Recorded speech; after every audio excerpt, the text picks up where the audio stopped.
Los caminos nos hicieron solos. Cuando el hombre dejó de arrastrarse, los caminos fueron a encontrarse. Cuando el hombre ya no estuvo solo.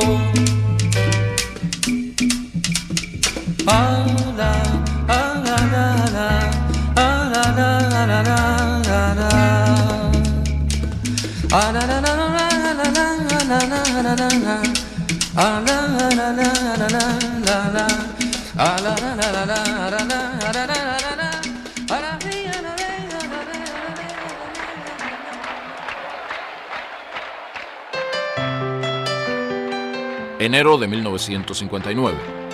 Con el triunfo sobre la dictadura de Fulgencio Batista, comienza la revolución.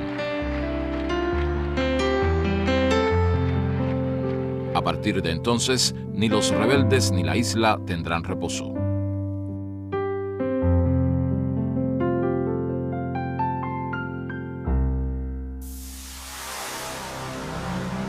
Este es el monumento al Maine. Sin ser la intención de sus creadores, para los cubanos, el águila simboliza al imperialismo norteamericano en la isla. La primera águila la derribó el ciclón de 1926. La volvieron a colocar mucho más firme. En Estados Unidos nace la primera campaña contra la incipiente revolución. La prensa y varios congresistas atacan los tribunales revolucionarios creados para aplicar justicia a los asesinos y torturadores de la tiranía. La detención fue a las 4 de la mañana. Traigo aquí porque lo conservaba por que me enfrentaría algún día delante de ti. ¿Te acuerdas que te lo dije? Esta es la vaca. Verán que por aquí tiene sangre todavía. Porque me dio una patada en el vientre y tuve una hemorragia. Como me tuve que fajar con ellos para que no realizaran eso, me partieron 2 vértebras. ¿Te acuerdas? Y que tú le diste, cuando le dieron la primera pasada de palo, se cayó de rodillas. Y tú le metiste una patada por el hígado y cayó de bruces al suelo. ¿No recuerdas eso? Así que después que lo asesinaste, lo profanaste también. Que tú eres un vil asesino. Que te vi. ¿Delante de usted? De mí. Delante de mí lo mataste a tiro y después te reíste de cómo se moría. Perdóneme. En Avellaneda número 106, el 6 de octubre a las 7 de la noche. Oiga la señora. Y dime que no. Dime que no. Te sentaste a contarme cómo la habías matado. Dime que no. Dímelo, Calviño. No puedo contestar. Contra individuos como estos se dicta la pena capital. Ante los tribunales comparecen cientos de testigos y sobrevivientes de los miles de asesinatos y torturas que asolaron al país durante 7 años de dictadura batistiana. Solo son fusilados aquellos sicarios a los cuales se les prueba innumerables crímenes. Este es el teniente Enrique Despaine, autor de 53 asesinatos. Miles de soldados y miembros de la policía del régimen son puestos en libertad. Algunos, más involucrados en acciones del batistato, reciben condenas de prisión. Este personaje disfrazado de rebelde es Hermelindo Batista, hermano del dictador. Al igual que a muchos simpatizantes del régimen, se le deja en libertad. La justicia revolucionaria prevalece sobre la venganza.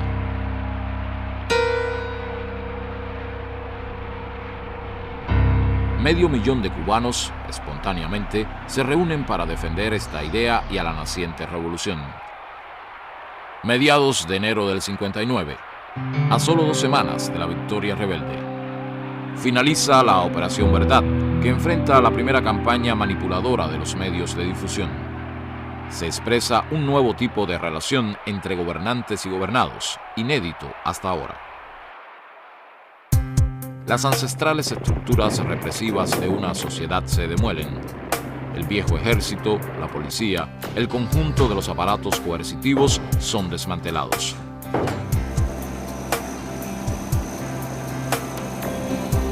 No es solo la caída de un tirano o un simple cambio de gobierno. Fidel Castro firma como primer ministro del flamante gabinete del gobierno revolucionario. Manuel Urrutia es su presidente inicial.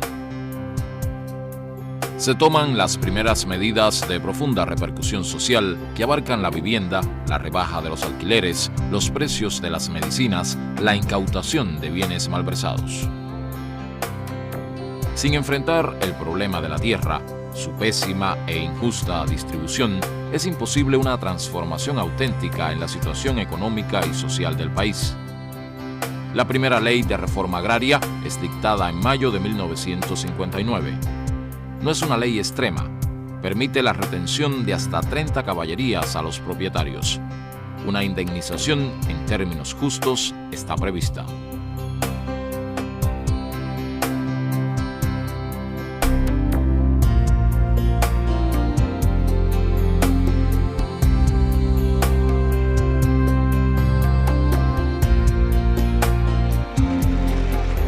Decenas de miles de títulos de propiedad se entregan a campesinos que eran explotados en grandes latifundios.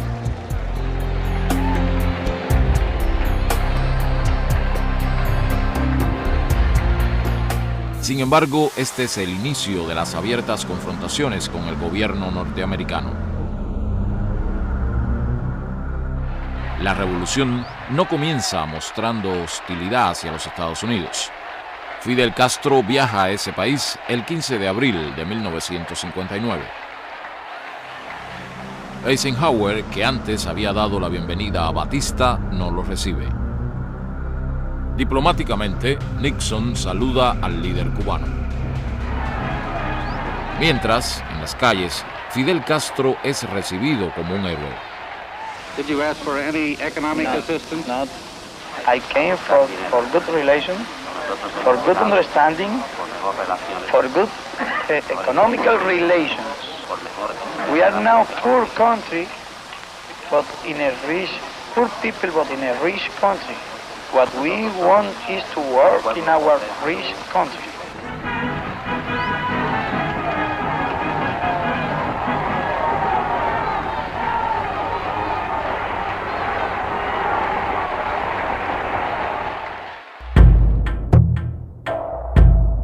El claro rumbo popular y nacionalista del proceso cubano hace detonar contradicciones internas en sectores de la burguesía nacional. Se produce una crisis dentro del reciente gabinete del gobierno revolucionario. Fidel Castro renuncia a su cargo de primer ministro. El pueblo sale en multitud a apoyarlo. La crisis culmina con la salida del presidente Urrutia y algunos de sus seguidores dentro del gobierno. Osvaldo Dorticós asume la presidencia del país.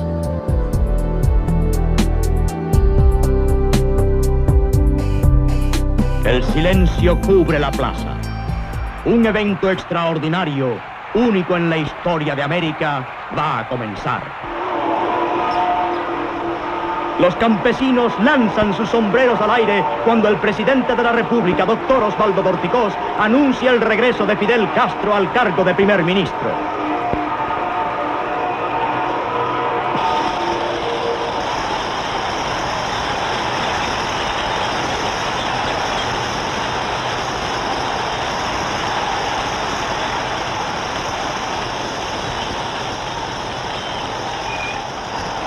Ningún hombre es y será indispensable. Lo único indispensable aquí, lo digo porque lo siento, es el pueblo. Si la revolución no tuviera el pueblo, estaría perdida.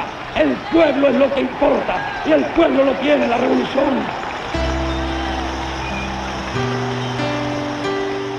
Fidel Castro regresa al gobierno y su imagen como líder se fortalece ante el pueblo.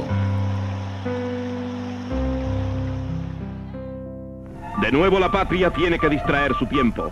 Alentada por periódicos nacionales y extranjeros, la voz de la contrarrevolución deja escuchar su alarido impotente en una grotesca conspiración donde se confabulan batistianos, latifundistas y trujillistas.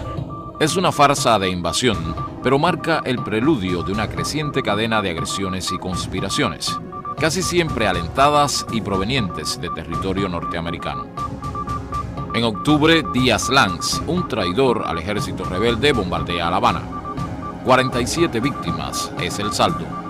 Su avión, un bombardero B-25, partió desde Estados Unidos.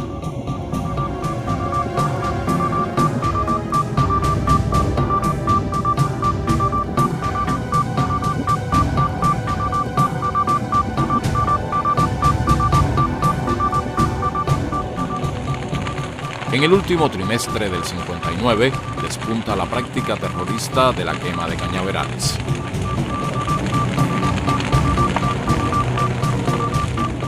Las avionetas siempre vienen de rumbo norte. Los cubanos no tienen vocación militarista, ni tampoco la revolución.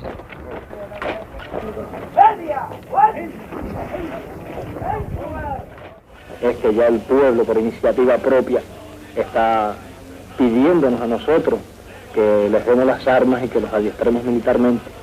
Ya hoy precisamente en La Habana y en Oriente desfiló una milicia armada.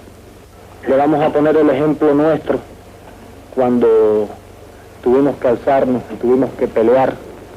La totalidad de nuestros hombres no conocían el manejo de las armas de fuego.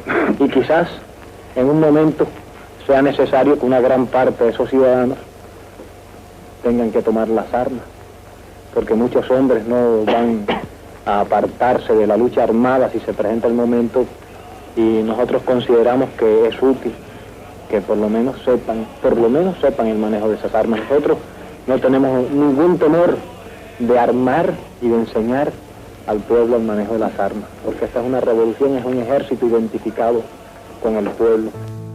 Así nacen, en el mes de octubre del 59, las milicias nacionales revolucionarias.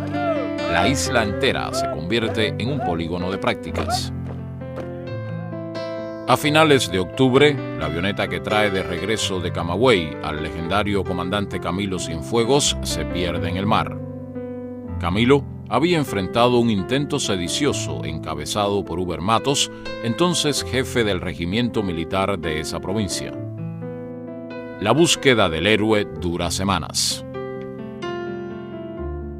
Su manera de ser, su carácter, su alegría, su franqueza, su disposición de todos los momentos a ofrecer su vida, a pasar los peligros más grandes, con una naturalidad total, con una sencillez completa, sin el más mínimo alarde de valor, de sabiduría.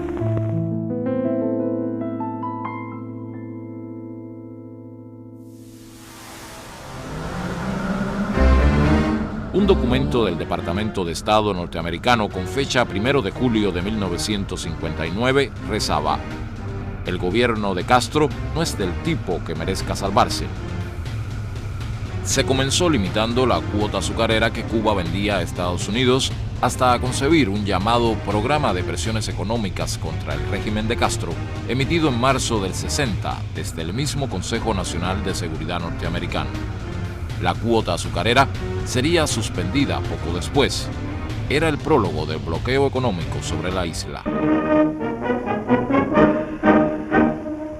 A bordo de un avión soviético en el cual viene a completar su viaje desde Moscú, llega al Aeropuerto Internacional José Martí de Rancho Boyeros, el vicepremier de la Unión de Repúblicas Socialistas Soviéticas, señor Anastas Mikoyan, que es recibido como huésped de honor del gobierno revolucionario de Cuba. Mikoyan es el hombre clave del gobierno soviético en materia de proyección comercial y económica en los mercados y naciones de todo el mundo. El gobierno cubano se ve obligado a buscar nuevos espacios y mercados en ejercicio de su soberanía. Cuba vende azúcar a la Unión Soviética. Se inicia una relación de solidaridad que rebasa los marcos comerciales. El gobierno norteamericano da un nuevo paso, intentando provocar una crisis energética en el país. Ordena a sus refinerías no procesar el crudo enviado por el Estado cubano, en su mayor parte de procedencia soviética. La respuesta cubana conduce a las primeras intervenciones de las refinerías extranjeras. A cada medida de presión, el país acosado reacciona radicalizando su proceso.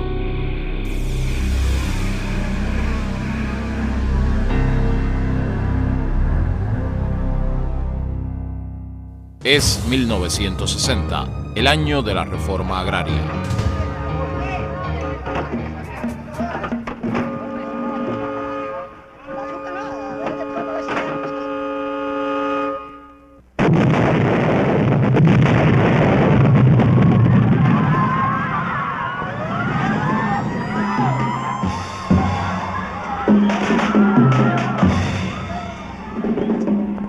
Aproximadamente a las 3:10 pasado meridiano del 4 de marzo de 1960, cuando era levantada la tercera lingada de los materiales explosivos que se extraían de la bodega de popa del barco francés La Coubre, un estallido seco, estremecedor, sembró la destrucción y la muerte en la nave.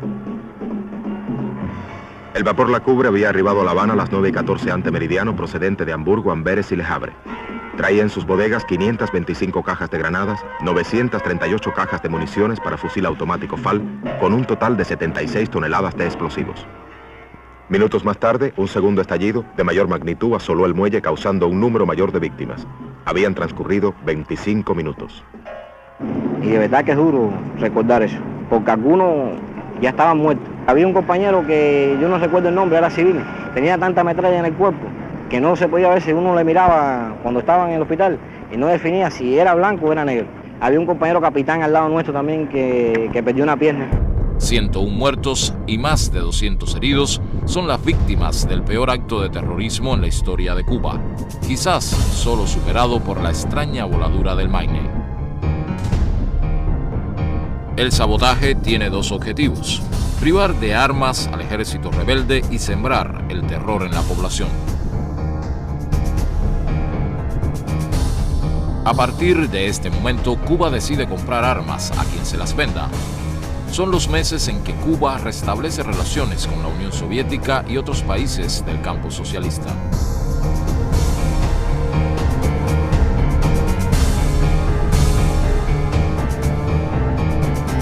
Aquí, en este acto, ante estos muertos, digamos de una vez que nosotros, es decir, el pueblo cubano, sus obreros, sus campesinos, sus estudiantes, sus mujeres, sus jóvenes, sus ancianos, hasta sus niños, no vacilarán en ocupar su puesto tranquilamente y sin inmutarse y sin pestañear siquiera el día que cualquier fuerza extranjera ose desembarcar en nuestras playas, venga por barco, o venga en paracaídas, o venga en avión, o venga como venga, y vengan cuantos vengan. En el acto por el sepelio de las víctimas del sabotaje nace la más conocida consigna de la revolución.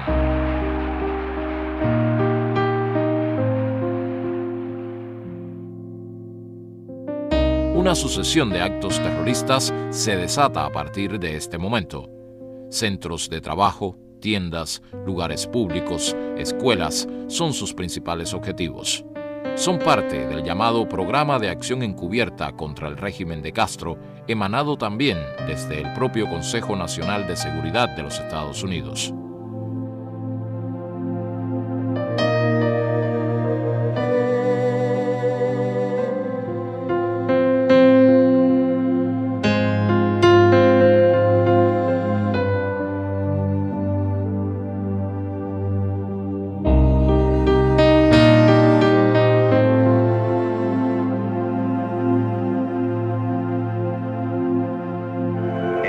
Atentado deja un saldo de 7 jóvenes heridas, entre ellas María Eugenia Echanis, de 16 años, que sufre la pérdida de un ojo.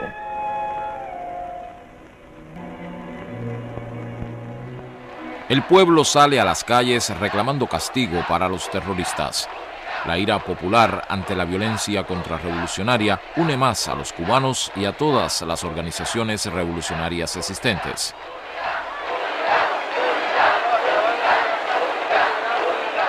Agosto de 1960. Estadio de béisbol de la capital. Aquí se clausura el primer Congreso Latinoamericano de Estudiantes y el gobierno revolucionario va a tomar una decisión fundamental.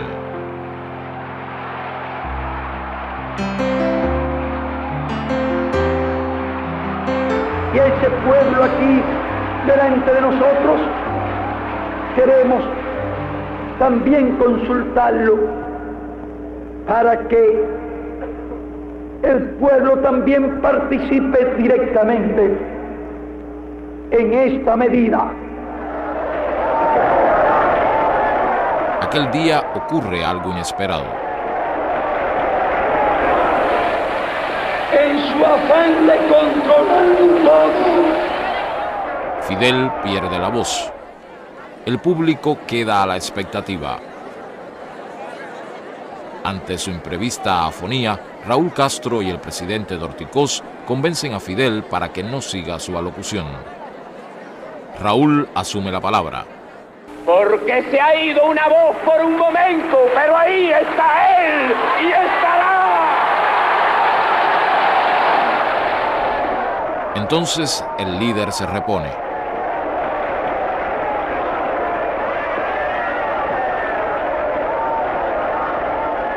Y una a una irá mencionando a todas las compañías norteamericanas que serán nacionalizadas. 1. Compañía Cubana de Electricidad.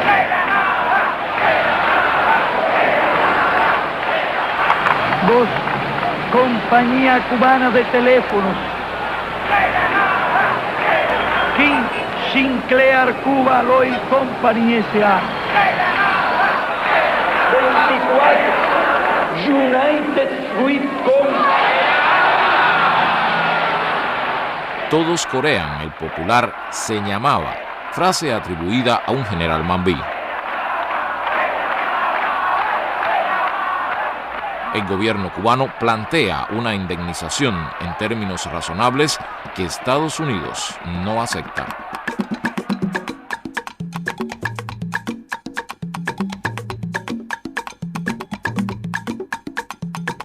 Ah, la, la, la, la, la, la.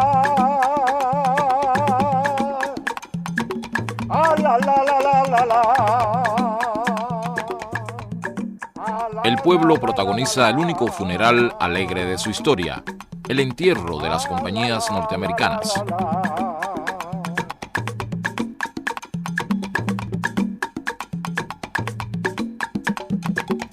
Ah, la, la, la, la, la. Ah, la, la, la, la, la, la. Un carnaval revolucionario que concluye en el malecón habanero con los ataúdes lanzados al mar con rumbo norte.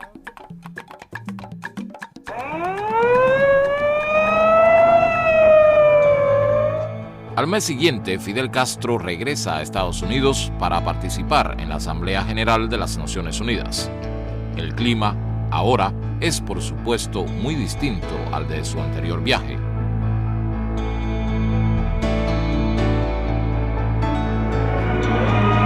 El primer ministro Fidel Castro se marcha dispuesto a acampar en los terrenos de la ONU ante la actitud de la gerencia del Hotel Shelburne y las presiones e interferencias del gobierno yanqui. Sin cuota pero sin amo. No intervención en Cuba, dicen estos carteles. Fidel Castro es invitado por el gerente del Hotel Teresa, ubicado en el centro del barrio negro de Harlem.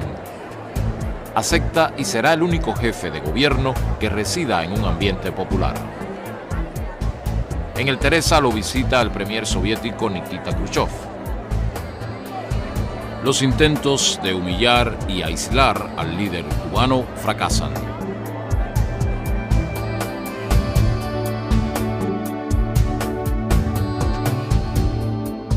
Fidel habla en la ONU.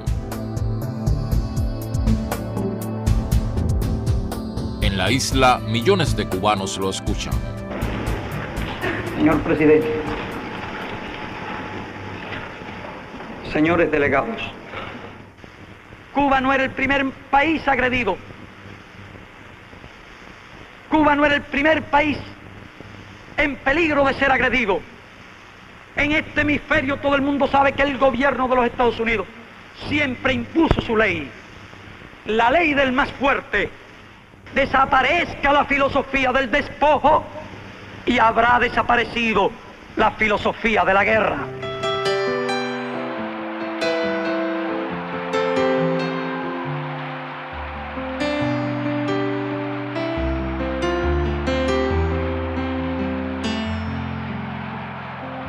Fidel Castro regresa a Cuba con el prestigio de haber enfrentado a los norteamericanos en su propio ámbito.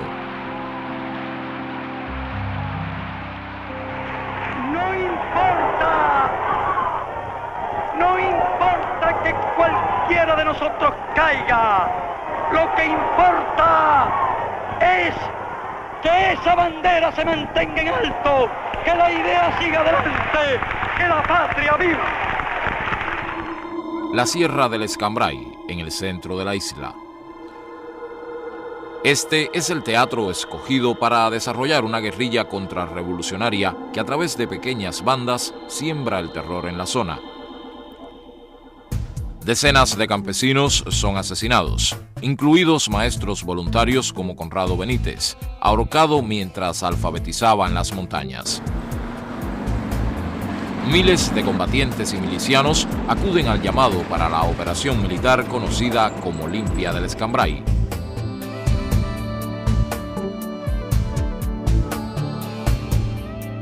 Las bandas del Escambray son un intento de frente preparatorio para una futura invasión.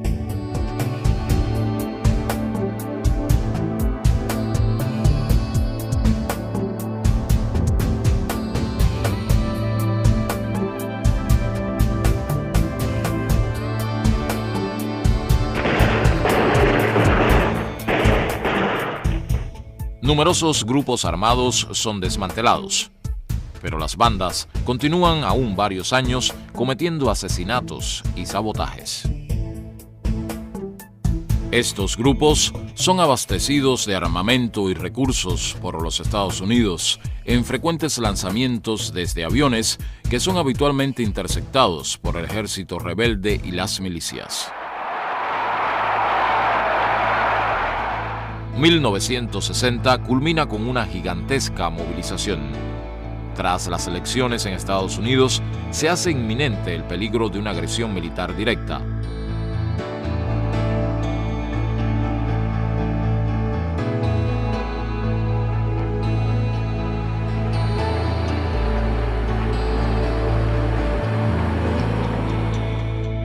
Así termina el segundo año de la Revolución.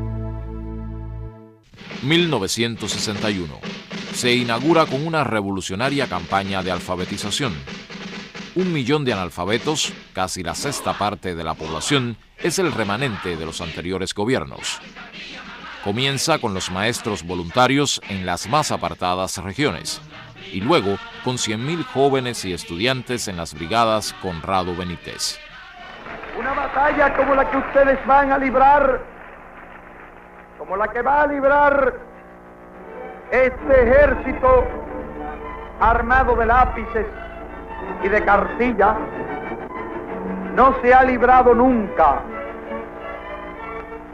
Durante este mismo año hemos tenido que estar alerta constantemente frente a las amenazas exteriores. Más fácil habría sido si tuviéramos una sola tarea, la tarea de luchar contra la ignorancia. Pero es que nos vemos enfrentados a dos grandes tareas: defender la revolución, defender la patria frente a las amenazas de agresión y al mismo tiempo librar la batalla contra la ignorancia.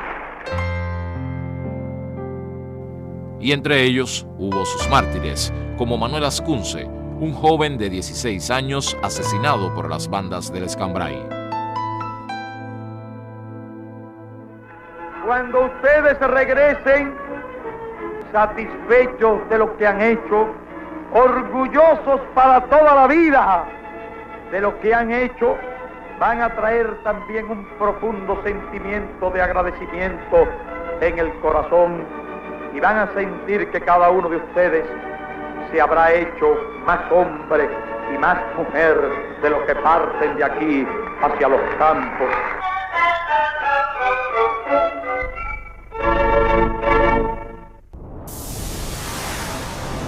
El año de 1961 comienza también con la ruptura de relaciones entre Estados Unidos y Cuba. El 3 de enero, más de 300 norteamericanos, entre diplomáticos y personal de apoyo, parten de La Habana. En la embajada cubana en Washington solo hay 12 diplomáticos.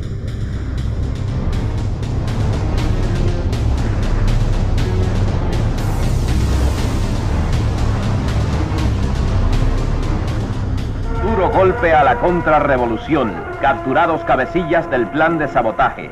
Reynold González, coordinador de contrarrevolucionarios, es entrevistado por un panel de periodistas. Dígame, señor González, usted habló antes de que ustedes habían recibido, procedente del gobierno de Estados Unidos, explosivos y equipos para actos terroristas. Con esos elementos, con ese fósforo vivo, etcétera, ¿qué actos terroristas hicieron ustedes aquí en Cuba? Bueno, nosotros aquí quemamos el Encanto, los Tencent,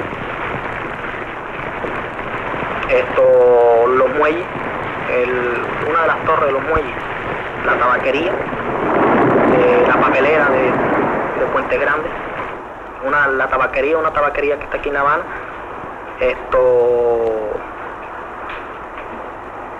varios más que no recuerdo ahora, sinceramente. ¿Y cree usted que ahora, después de la detención suya y de otros miembros de su organización, van a poder seguir quemando con ese fósforo vivo norteamericano las propiedades que ahora son del pueblo de Cuba? Bueno, lo que respecta al movimiento revolucionario del pueblo, no lo creo, porque el movimiento revolucionario del pueblo está completamente en el Departamento de Seguridad del Estado. La contrarrevolución terrorista ha sido golpeada con fuerza. Desde Estados Unidos se aceleran planes de mayor envergadura. ¿Qué conoce de la proyectada invasión mercenaria de Cuba? Bueno, yo conozco poco de eso. Lo único que conozco es que el presidente de los Estados Unidos le dijo al doctor Miró Cardona de que él pensaba, el gobierno de los Estados Unidos pensaba realizar la invasión a Cuba a través de los cubanos y latinos que están reclutados en el ejército norteamericano y en los campamentos que se están habilitando y los que ya están habilitados al efecto. Y que sencillamente esa invasión se hará en su oportunidad.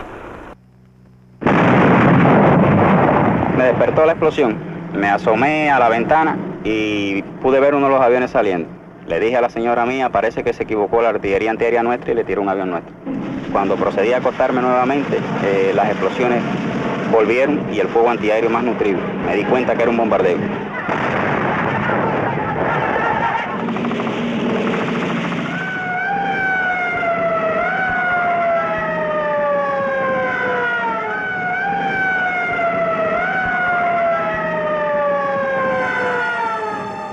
Son bombardeados los aeropuertos de Santiago de Cuba, Ciudad Libertad y San Antonio de los Baños.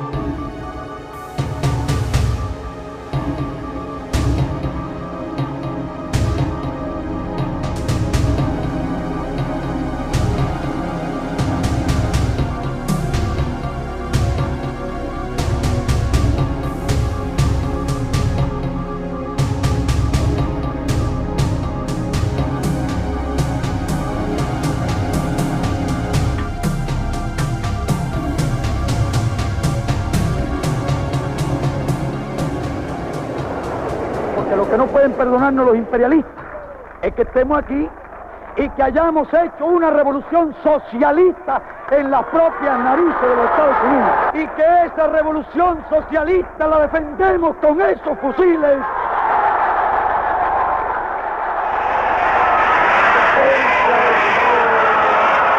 Compañeros, todas las unidades deben dirigirse hacia la sede de sus respectivos batallones en vista de la movilización ordenada para mantener el país en estado de alerta ante la inminencia que se deduce de todos los hechos de las últimas semanas y del cobarde ataque de ayer, de la agresión de los mercenarios. Marchemos a las casas de los milicianos, formemos los batallones y pongámonos a salirle al frente al enemigo con el himno nacional, con la estrofa del himno patriótico, con el grito de al combate, con la convicción de que morir por la patria es vivir y que en cadenas vivir es vivir en oprobio y afrenta a su mismo. Es el preludio de la invasión de Playa Girón o Bahía de Cochinos, la más grande operación militar organizada por la CIA.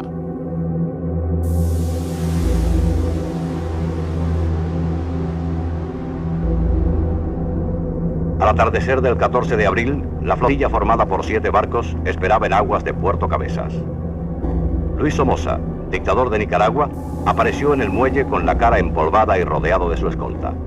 Gritó con desgarro: «Traedme un par de pelos de la barba de Castro», y agitó su brazo en la despedida. Comienza la batalla de Girón. Las primeras víctimas son civiles. Mi esposo cayó en aquella esquina. Entonces, aquí cayó el José Luis Martínez Paredes. Mi sobrina cayó aquí en este lugar. Entonces mi hermana cayó aquí, de la arequita esa para allá un poquito. Yo no me doy cuenta todavía cómo yo me pude ver en tierra hasta saltar del camión, porque no hago memoria como yo me vi en tierra. Sé que en el camión no estaba. La brigada de asalto trae, entre otras fuerzas, más de 1.500 hombres, 16 aviones de combate, 5 tanques de guerra Sherman, 10 carros blindados, 21 cañones sin retroceso. Su poder de fuego es muy superior al que jamás tuvo el ejército rebelde en la sierra o ningún movimiento guerrillero en la historia de América Latina o del mundo. 176 muertos y más de 300 heridos entre soldados, milicianos y civiles es el saldo de la invasión. Tras la sorpresa inicial, las fuerzas cubanas despliegan su contraofensiva.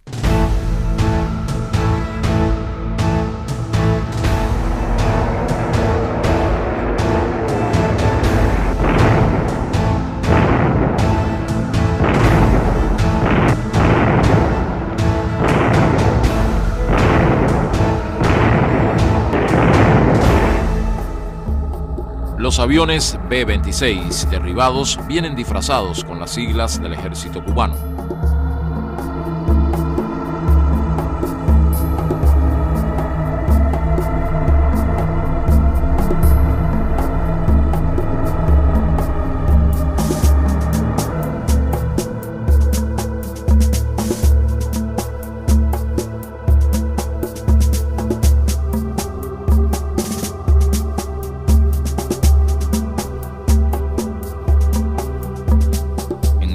De 72 horas es liquidada la invasión.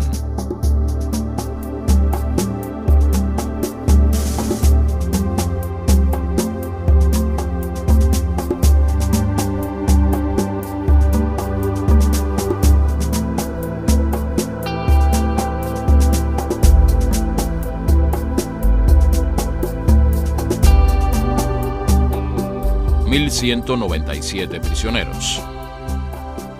Expropietarios, hijos de latifundistas y de la alta sociedad, politiqueros, antiguos soldados de la tiranía y torturadores son parte de la variada composición de esta brigada. No pudieron cumplir la misión de sostener al menos 72 horas una cabeza de playa que permitiera la intervención directa norteamericana.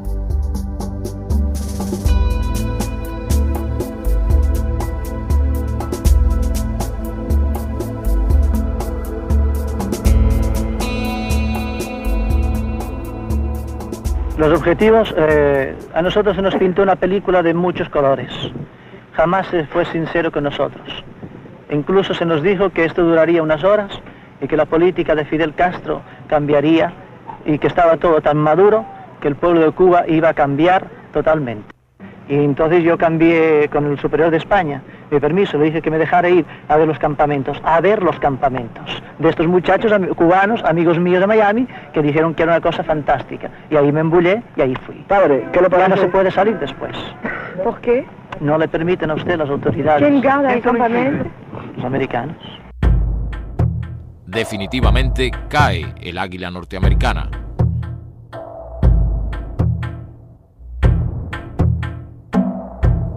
Son juzgados los casi 1.200 mercenarios tomados prisioneros.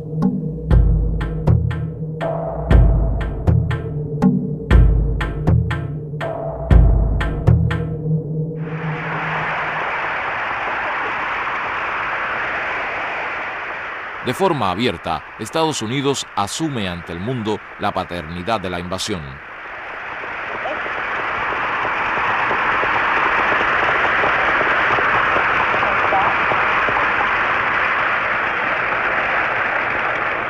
Es un honor para mí el estar hoy entre un grupo de los hombres más valientes del mundo.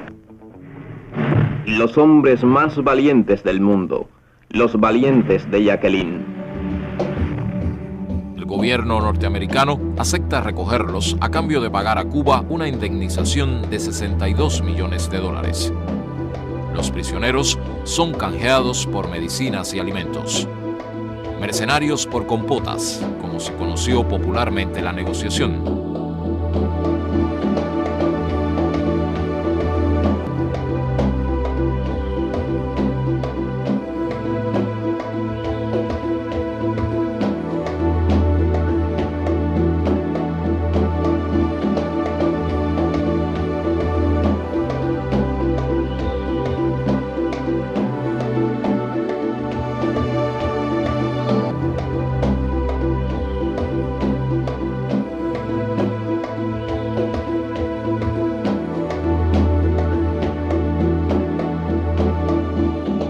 Es el final tragicómico de una de las mayores agresiones militares ejecutadas desde Estados Unidos contra un pequeño país latinoamericano, soberano e independiente.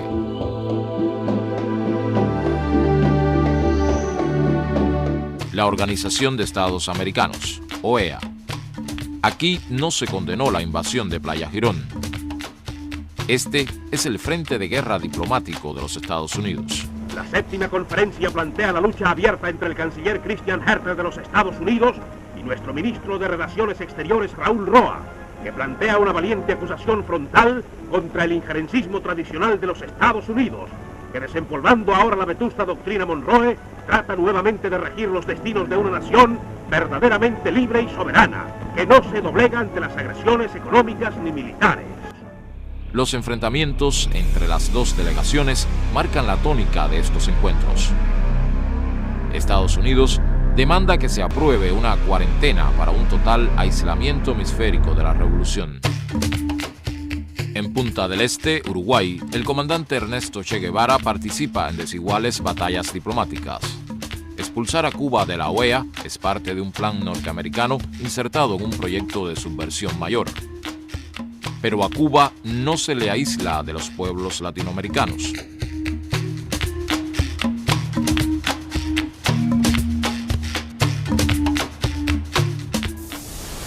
Este animal es una mangosta, o mongoose en inglés.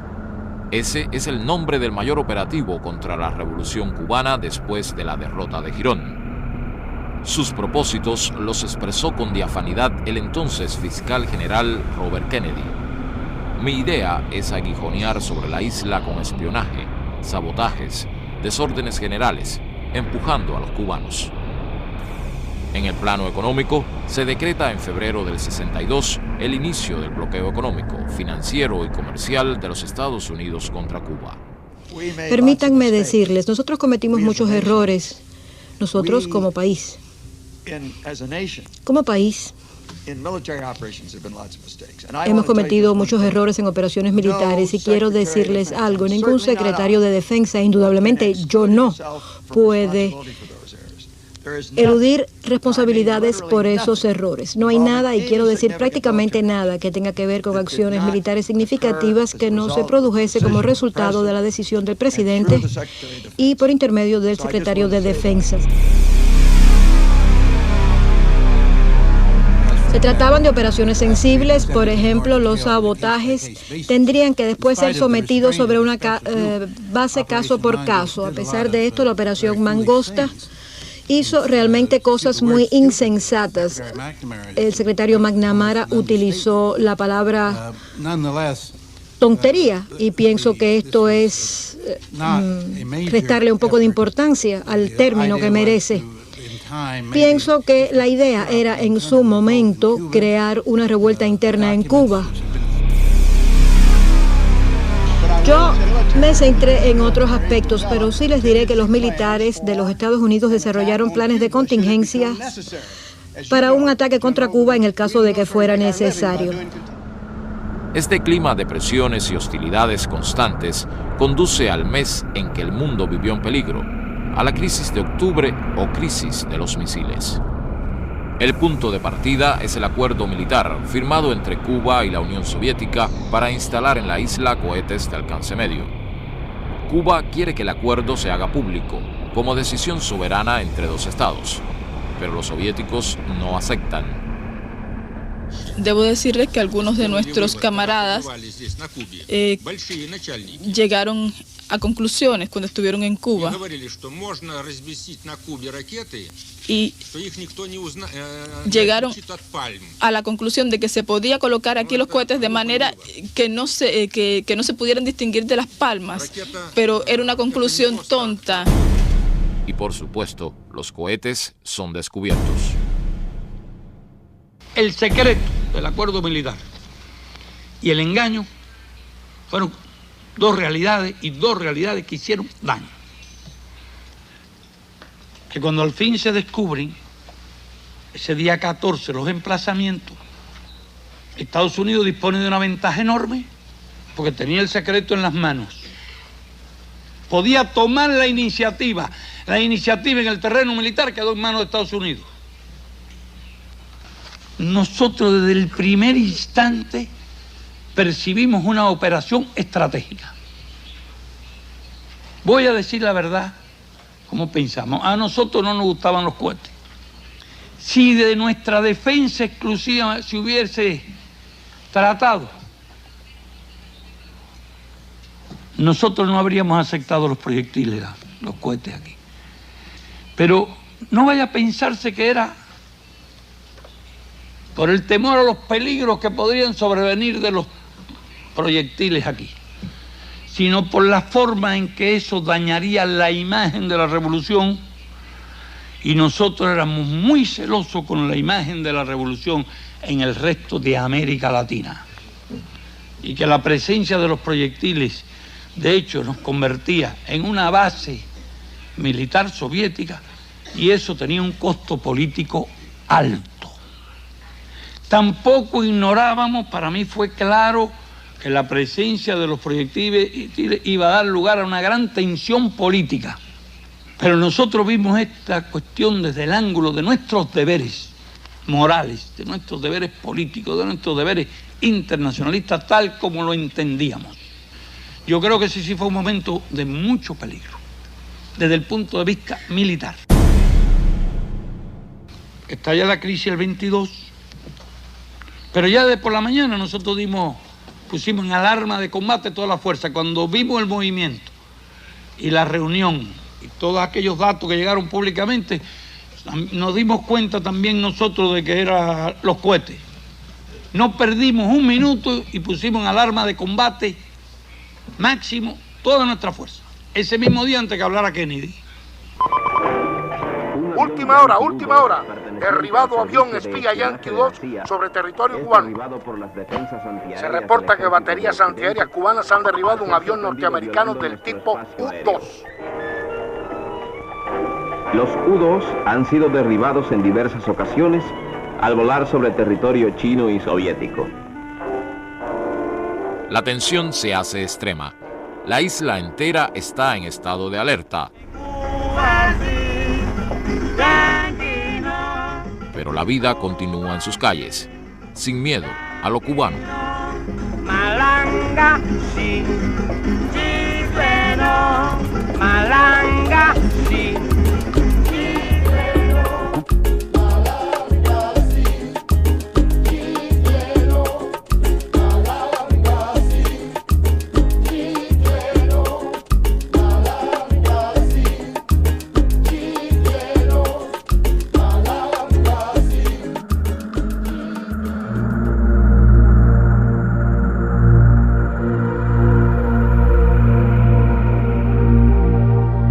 el día 28 nos enteramos nosotros del arreglo. La reacción de todo el pueblo fue de profunda indignación, no fue de alivio. De todo el pueblo, de todos los cuadros, de todos los compañeros.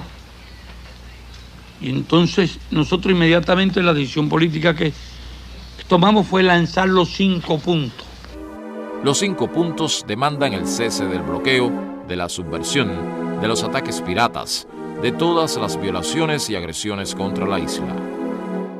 En todo mi largo servicio militar, en todos los 54 años de mi servicio militar, lo más humillante que he sufrido fue la inspección de nuestros buques en el mar. Y Cuba no es el Congo.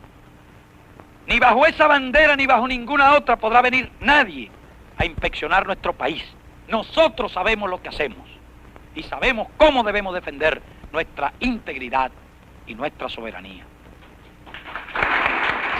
La simple solución de que se retiran los proyectiles porque Estados Unidos dan su palabra de que no van a agredir es incongruente con todos los pasos que se han dado.